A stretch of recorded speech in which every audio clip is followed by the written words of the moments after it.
for a lot of people, it's an exercise, right? It's a workbook, it's an annoyance. Get me a job. I want a job. Why is this crazy guy making me do all this stuff? But to me, U Inc. is one of the most underutilized training that we do. People skim through it, people get through it, people write things down, they don't embody it. They don't really understand the value of it. Coincidentally, for me, it's been the most advantageous and prosperous strategy that I've ever implemented in my life. I was able to 4x my income, and my income was pretty damn good before. My network grew like probably 10x. My referrals increased, so I was getting business handed to me that I didn't have to work for. My reputation improved. People were noticing me. Sales got easier, and I hardly ever had to go for an interview. My interviews were lay downs or just me talking to the person, be like, what do you got going on? Here's how I can help. Do we want that? Does that sound good? Right? Some of you probably need to more than 4x your income, right? Because 4 times 0 is still 0, but right, improved income, bigger and better networks, more referrals, better reputation, sales and my job got easier, and no more job applications and interviews. I think that's pretty attractive. Right? And so that's on me. Again, extreme accountability is the key to growth, in that I haven't done a good enough job expressing the value of what we do here and the importance of U Inc. And so I really do think people ignore it because they can't seem to shake the 9-to-5 mentality. I hated the 9-to-5 mentality, so as soon as I could drop it, I wanted any excuse. I didn't even know if the strategy would work, but I just wanted to get that filth off me. I hate that feeling. I hate my success being tied to someone else and someone having to retire or die for me to move up. I hated that. I hated seniority. I hated, someone telling me what tasks to do in stupid meetings. I hated all that stuff. And so I think that people are still in that 9-to-5 mindset, and it's very dangerous, and I'm going to fight to protect that, because if you bring that 9-to-5 mindset in here, what's going to happen is that coaches and employers are going to realize that you're willing to trade opportunity for certainty and comfort. And so what's going to happen, you're going to change the industry that is insane opportunities. We have people with no educational background, very little experience out there making 40, 50, 60, 80K a month. That's great salaries for a year in the 9-to-5. And so when employers realize that we're willing to take the 9-to-5 mentality, go do your work, drop it, go home, right? Then all of a sudden the base pays are going to go up. And I've seen in the last 2 years, more base pays than ever. I'm not saying base pays are negative. The base pays are negative if it's traded for comfort, right? If you trade in your opportunity for comfort, that's where I have a problem with it, right? If you're doing a bunch of tasks that don't add to commission, then yeah, base pay makes sense, right? But the idea that we're willing to trade our risk and our opportunity for stability, I want to get that out of our heads, because opportunity is what we're here for. So people can't get out of the job applicant mindset. They don't see the big picture. I know people don't enjoy the job hunt. I know they want more. So let's change that. Right? So I've done some rough estimates in looking in this industry, because like you guys, I do detective work into my prospects and my ideal clients and my competition, and I get in the industry and I understand what's going on there, because this is the industry where I want to prosper in. So I'm going to be obsessed with understanding it, and I'm sure that's what you guys are doing on your spare time, is diving into the industry you want to be prosperous in, because that knowledge is potential power, right? And so I estimated somewhere between 35 and 45,000 setters and closers in and out of this industry. Some come in, some go out, some are, taking a job, some are kind of, foot in the door, some are all in. Based on some of the research that Hunter's done, we were looking at the average job application gets around 250 applicants. you are one of 250. If everything's even, you have a 1 in 250 chance. The likelihood of getting a job by applying, by an application, 3%. 3%. So most people outside of this mastermind are spending 99% of their extra resources, which is time, because they don't have money and they don't have experience. And those are our 3 resources. So they're spending 99% on a 3% bet. Imagine going to the casino and spending 99% of your life savings on a 3% odd. The turnover rate in this industry is reported at 60%. I don't believe it. I think it's higher. 90% of coaches will fail within the first 5 years. More, I would say more closers and setters will fail within that time or settle. The odd as an employee are against us. So how do we change that? For me, my idea was simple. Do the opposite of everyone who's failing. That's all I had. When I started out, I was just like you guys. I went through the coursework. I listened to the gurus and the mentors, and it wasn't working. 3 months, basically went broke. So I thought, I don't know what to do. I definitely know what not to do. So that was my resourcefulness. What do I have? What data, what information do I have to be able to make decisions? I don't have the strategy. I have the opposite.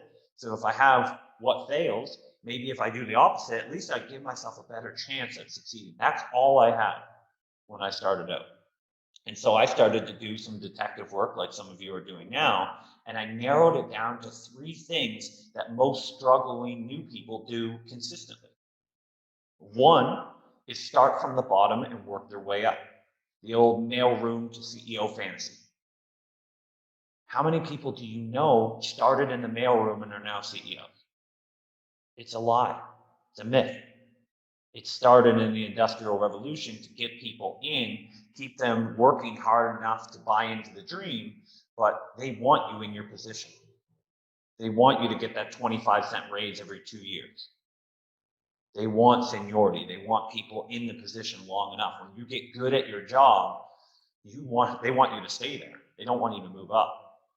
Right? And so that tapped in with our own insecurities of, well, what do I have to offer? Or I just need a job, so I'm going to sacrifice my time for a job that doesn't pay or doesn't have the resources needed to be successful, right?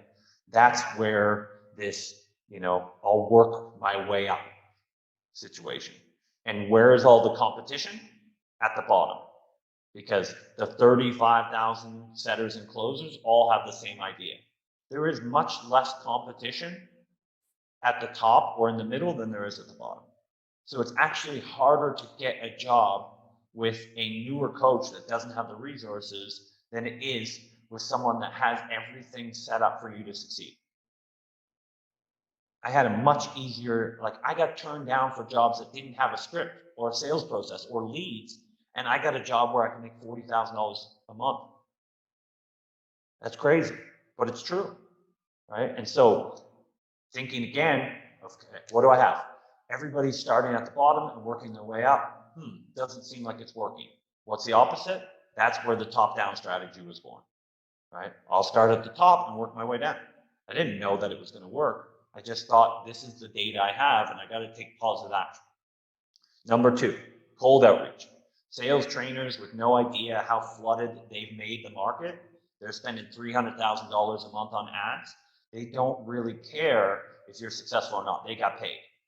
And so they tell you to send out 40 cold messages a day, apply for jobs, hope for the best. A lot of my competition is sending people to me to help them find a job now. Most of our mastermind is filled with people that have already been through the program and realize they need something else. A lot of these trainers and gurus were celebrities or were successful before. It was very easy for them to get a position. They were well known. They had their network. They had been successful in other areas. That doesn't work for when I was coming in or when you guys are coming in, right? So them telling you to send out 40 cold messages and apply for jobs and hope for the best, Hope is not a strategy. Wishing is not a strategy. And so I thought, well, the opposite of cold outreach, warm inbound referrals. Just sounds good. Everybody loves referrals. Everybody loves warm. If you had two phones in front of you and one was cold calls and the other was warm inbound referrals, what phone are you picking up when it rings?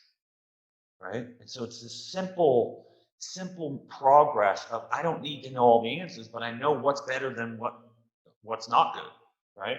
And so I started looking for people in the network that my theory was, if I could find 5 people that are well connected and focus my energy on serving them and getting noticed by them, that would build my network faster than sending out random messages to random people. So I started looking at who were the power players, who were the connectors, who were the coaches, who were the recruiters, and I started serving them directly and putting energy into those people and tap into their network. Same thing that you guys do here is that you're able to tap into my network and Vic's network, and we're able to place with opportunities. And so I started to look for those connectors, and it was great. I got a better result. I felt like I was progressing, but it wasn't enough. No one was taking me seriously. And I also had to jump through the hoops. I was still applying for jobs. I was getting the referrals, and they were like, here's the job application. So I skipped a few lines. I got pointed in the right direction, but I noticed there was one more thing that I had to do, and that was what changed my life. That's why I'm here today and on this side of the call. It's not because I was talented or because I had, luck or anything like that. It was, I took the uncomfortable steps without knowing if any of these things were going to work out. And that one final thing was what changed everything. And that thing was the consistent thing that every struggling setter and closer goes through. We just talked about the 9-to-5 mindset, the life of a job applicant. Job applicants are the bottom of the totem pole. No one cares about a job applicant. They jump through hoops. They fill out ridiculous job applications. No one tells them when actually we found someone that we're interviewing for the role. They have 10 years experience. We'll just keep the job application out because no one closed it. Watch this training video, group interviews, individual interviews. We're hiring next week. Oh no, it's next month. Oh, sorry, the position's filled. Oh, sorry, we don't need a setter. I'm going to take the closing calls, setbacks, ghosting. No one cares about a job applicant. If there's one thing that I can get through your head on this call, no one cares about a job applicant. I'm not saying that it's not a possibility, 3% chance, right? And so if you want to bet 3% of your effort, not 99. So I thought, well, what's the opposite of a job applicant? And I thought, really, it's a business owner, right? The opposite of the person who has all the power is the hiring manager, is the business owner. And what is a business owner? It's really a solution provider. And so again, asking myself better questions, I thought, well, what if instead of being a job applicant, I went into businesses as a business-to-business service provider? I mean, I provide a service, right? What I do is a service, and I get paid based on my ability. In most cases, I'm a contractor anyway, right? So how is it any different than if I had a different skill like Facebook ads or copywriting? I would go into businesses and I would offer my services. We're not going to interview. We're going to have a call. I would probably lead the call in a strategy session. I would make my pitch. So why can't I do that here? Because people came in with the employee mindset and they shape the industry. So what we do is not just individually, it shapes an industry. It can kill opportunity. And so what would have to happen if I was to be a closer agency with one closer? Me. What would happen if I started treating myself like a business, if I started making business decisions? And I'll tell you what happened. In 2 weeks, I had 8 interviews, 6 job offers. I took one position. I went in, I negotiated my commission. I told them what was going to happen after I became a top performer. I built in training and resources and basically built my role and the opportunity to grow within the company. In 4 months, I had made 120K. The previous 4 months, I made $30 selling a script that I thought was probably worth $1,000. So when I went in as a job applicant, 4 months, $30. If we're just looking at dollar value, right? When I went in as a business-to-business service provider, 120K. Tough choice. So I thought at that point, maybe I'm onto something. And so I continued to develop it. And that's where U-Ink was born. So this is not like filler. I know a lot of courses just put stuff in just to make it seem like it's a big course. This is not filler. This is my life. This is what worked when I went from struggling to successful. This changed my life. I didn't put it in there so you guys could be busy. This is what changes. This is what separates you apart.